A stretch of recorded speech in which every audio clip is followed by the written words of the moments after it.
بسم الله الرحمن الرحيم. إذا جاءك المنافقون قالوا نشهد إنك لرسول الله والله يعلم إنك لرسوله والله يشهد إن المنافقين لكاذبون. اتخذوا أيمانهم جنة فصدوا عن سبيل الله إنهم ساء ما كانوا يعملون.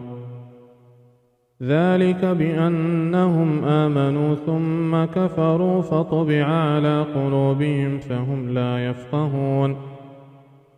وإذا رأيتهم تعجبك أجسامهم وإن يقولوا تسمع لقولهم كأنهم خشب مسندة يحسبون كل صيحة عليهم هم العدو فاحذرهم قاتلهم الله أنى يؤفكون. وإذا قيل لهم تعالوا يستغفر لكم رسول الله لووا رؤوسهم ورأيتهم يصدون وهم مستكبرون. سواء عليهم أستغفرت لهم أم لم تستغفر لهم لن يغفر الله لهم إن الله لا يهدي القوم الفاسقين. هم الذين يقولون لا تنفقوا على من عند رسول الله حتى ينفضوا ولله خزائن السماوات والأرض ولكن المنافقين لا يفقهون.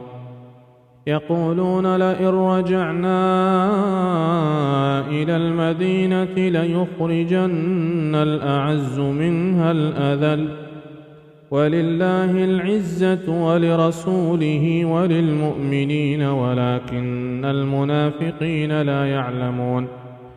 يا أيها الذين آمنوا لا تلهكم أموالكم ولا أولادكم عن ذكر الله ومن يفعل ذلك فأولئك هم الخاسرون.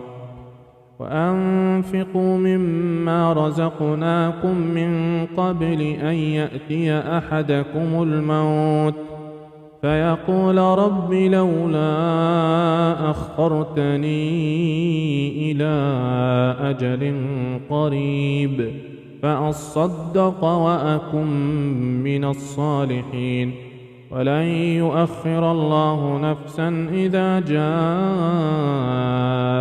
أجلها والله خبير بما تعملون.